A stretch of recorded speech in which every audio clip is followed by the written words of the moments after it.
నేను 5వ తరగతి చదువుతున్నాను. నేను ఇప్పుడు కథ చెప్పబోతున్నాను. ఒకరోజు ఒక కాకి గుడ్లు పెట్టింది. ఆహారం కోసం బయటకు వెళ్ళేటప్పుడు పాము చూసి చెట్టు మీదికి వెళ్ళి గుడ్లను మింగేసింది. సాయంత్రం కాకి వచ్చి చూడగానే గుడ్లు కనిపించలేవు. తను ఎంతో దిగులుగా ఉంది. తర్వాత రోజు రాణి తన స్నేహితులతో స్నానం చేయడానికి నదికి వెళ్ళింది. తన మెడలో ఉన్న నగలు తీసి గట్టు మీద పెట్టేసింది. అవి చూసిన కాకి ఒక నగను తీసుకెళ్తుండగా భటులు దాన్ని చూసి దాని ఎంబడ వెళ్ళారు. కాకి పాము పుట్టలో వేసేసింది. భటులు దాన్ని తవ్వి పాము పుట్టను తవ్వి పాము బయటకు రాగానే దాన్ని చంపేశారు. భటులు ఆ నగను తీసుకెళ్లి రాణికి ఇచ్చారు. అప్పుడు కాకి ఎంతో సంతోషించింది. చెడ్డవారికి ఎప్పుడు చెడ్డ జరుగుతుంది. सबको शुभ मध्याह्न। मेरा नाम वर्षा, मैं 5वीं कक्षा पढ़ रही हूँ। मैं एक कहानी बोल रही हूँ। कहानी का नाम कौवा। एक कौवा प्यासा था, वह पानी की गोद में निकाला। वह उड़ रहा था पर पानी कहीं नहीं मिला। वह प्यासा से तड़प रहा था। वह एक उद्यान में पहुंचा। वह एक घड़ा दिखाई दिया। घड़े में पानी कम था। वह उठ रहा था पर उस घड़े पर बैठा। कौवे की चोंच पानी तक नहीं पहुंचा। कौवे सोच में पड़ गया। वहाँ कुछ कंकड़ पड़े थे। एक एक कंकड़ पानी में डालने लगा। पानी ऊपर आने लगा। अब कौवे की चोंच पानी तक पहुंच गया। उसने जी भर पानी पिया और प्यासा बुझाई। अब वह खुश हुआ। नीति कोशिश करने पर इच्छा पूरी होती है। धन्यवाद। Hi friends, my name is Srinath. I am from 5th. Now I am saying a story. The title of the story, The Caterpillar and the Monkey. On a sunny day, a caterpillar was selling the caps. Caps, green color caps, yellow color caps, pink color caps. After a while, he got tired. He decided to take a rest. He sat under a big tree and fell asleep. There were monkeys on the tree. They came down and took all the caps from the caterpillar's bag. Then they ran and climbed up the tree. The caterpillar woke up and shocked to see the empty bag.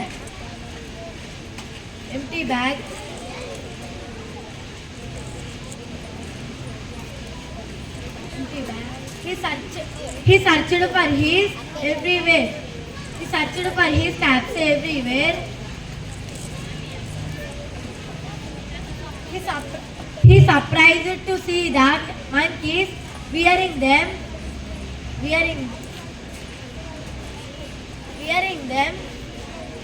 and imitating to his every action.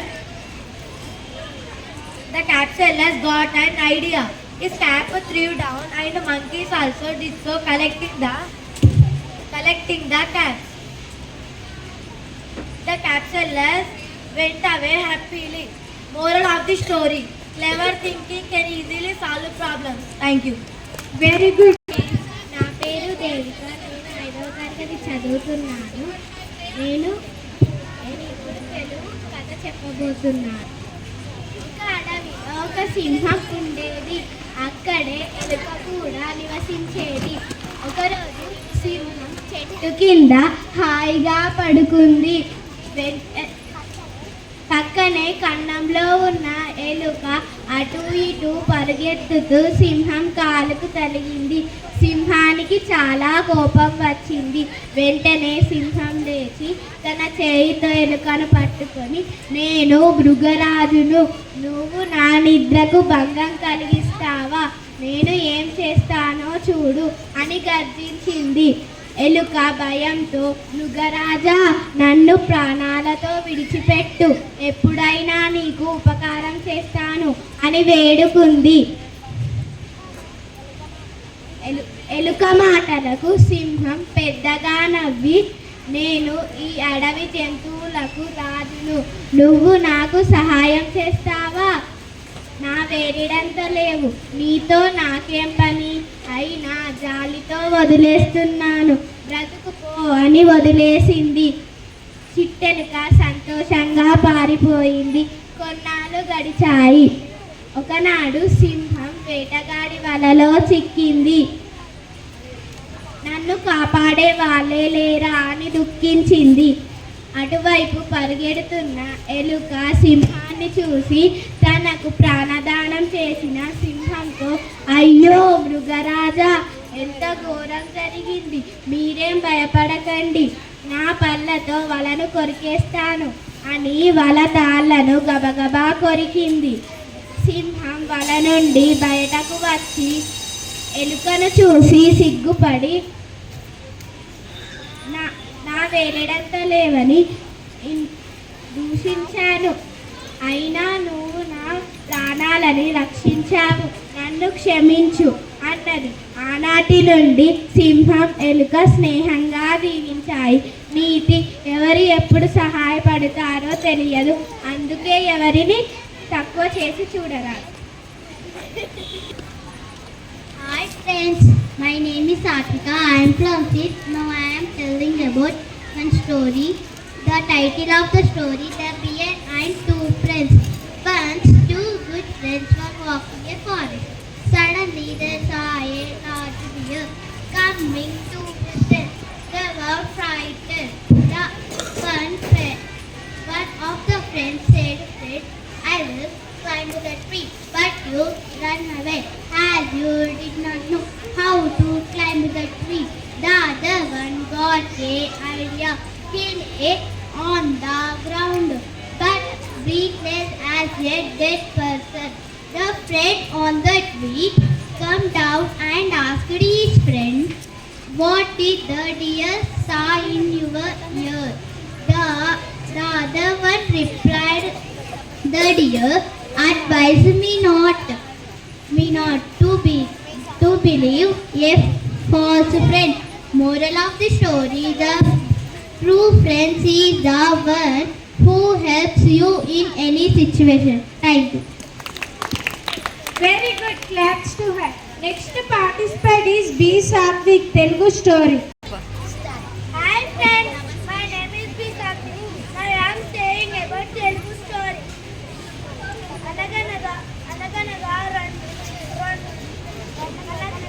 అనగనగా రెండు మేకలు ఉండేవి. ఒకరోజు పందెన దాటాల్సిన పని వచ్చింది. అటువైపున ఒక మేక నడిచి వస్తుంది, ఇటువైపున ఒక మేక నడిచి వస్తుంది. అవి రెండు ఆ వంతెన సన్నగా ఉంది, అందులో ఎవరైనా ఒకరే వెళ్ళాలి. కానీ ఆ రెండు మేకలు, లేదు నేను వెళ్తానంటే నేను వెళ్తా, నేను వెళ్తానంటే నేను వెళ్తా అని పోట్లాడుకున్నాను. అప్పుడే వంతెన ఎదిగిపోయి రెండు మేకలు కింద పడ్డాయి.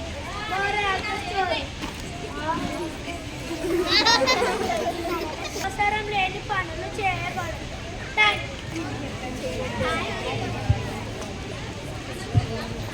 Hi friends, good afternoon to all. My name is Sahasra.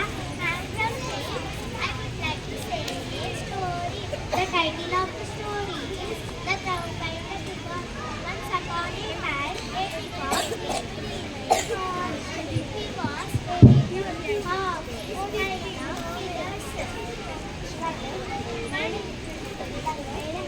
One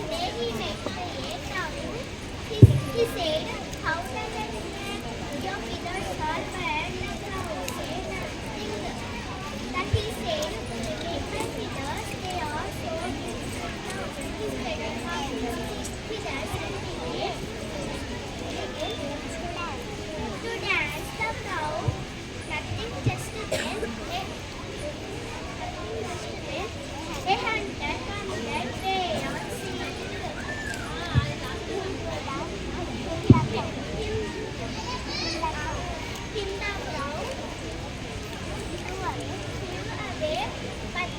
but the peacock could not fly the hunter. God him by pushing away. Moral of the story: we should never make fun of others. Thank you.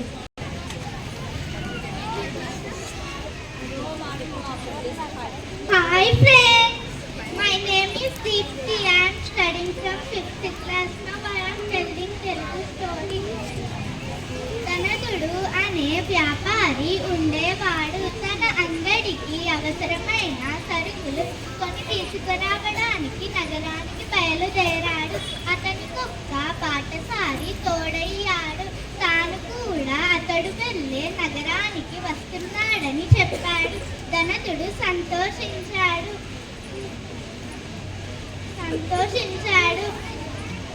వారు అరణ్యంలో ప్రయాణం చేసేటప్పుడు ఒక చెట్టు కొమ్మకు తేనె తుట్ట కనిపించింది. బాటసారి ఓ రాయి తీసుకొని తేనె తుట్టను కొట్టాడు. వెంటనే తేనెటీగలు జుమ్మంటూ లేచాయి. అవి కుడతాయనే భయంతో ధనదుడు బాటసారి పరుగు తీశారు. వారు తేనెటీగల దాడి నుండి తప్పించుకున్నారు. అప్పుడు ధనదుడు, ఏమయ్యా, నీ దారిన నువ్వు పోక తేనెతుట్టని రాయితో కొట్టడం ఎందుకు అని అడిగాడు. ఆ మాటకు సరే ఇక చెయ్యను అన్నాడు బాటసారి. వారు అడవి దాటక ముందే చీకటి పడింది. శిబిరంలో ప్రయాణం చేయడం మంచిది కాదని ఏదైనా చెట్టు చాటున నిద్రపోయి తెల్లవారిన తరువాత వెళదామని ధనదుడు చెప్పాడు. సరే అన్నాడు బాటసారి. నేను ఈ దారిలో పడుకుంటాను, నువ్వు నీ ఇష్టం వచ్చిన చోట పడుకో అన్నాడు బాటసారి. దారికి మధ్యలో పడుకోవడం మంచిది కాదని ధనదుడు ఎంత చెప్పినా బాటసారి వినలేదు. ధనదుడు చెట్టు చాటున నిద్రించాడు. బాటసారి దారికి మధ్యలో పడుకున్నాడు. అర్ధరాత్రి దాటింది. దొంగలు ఆ దారి గుండా వస్తూ బాటసారికి తగిలి కింద పడబోయాడు. ఒక అదేదో మొద్దులాగా ఉందే, దారిలో ఎవరో పాడవేసి వెళ్ళినట్టు ఉన్నారు. మీ ఇంట్లో మొద్దు మాట్లాడుతుందా? మీ ఇంట్లో మొద్దులకు జేబులు ఉంటాయా? అందులో రూకలు కూడా ఉంటాయా? మొద్దుకు మనిషికి తేడా లేకుండా మాట్లాడుతున్నారే అని కోపంగా తిట్టాడు. బాటసారిని పట్టుకున్నారు. అతని దగ్గర ఉన్న 5 రూకలను తీసుకున్నారు. ఈ రూకలు చెల్లుతాయో చెల్లవో అనుకుంటూ వెళుతున్నారు. ఇవి ఆ మాటలు విన్న బాటసారి, ఈ రూకలు చెల్లవనుకుంటున్నారా? చెల్లని రూకలు తీసుకొని వెళ్ళే మూర్ఖుడినా నేను అని అడిగారు. అవి మంచి రూకలే. మీకు ఇంకేమైనా అనుమానం ఉంటే చెట్టు చాటున నిద్రపోతున్న వ్యాపారిని అడగండి అని చెప్పాడు బాటసారి. వారు వెంటనే చెట్టు చాటున నిద్రపోతున్న ధనదుడి దగ్గరికి వెళ్ళి అతని దగ్గర ఉన్న సొమ్మంతా తీసుకున్నారు. నీతి మూర్ఖునితో ప్రయాణం చేయడం వల్ల నష్టం కలుగుతుంది. Thank you.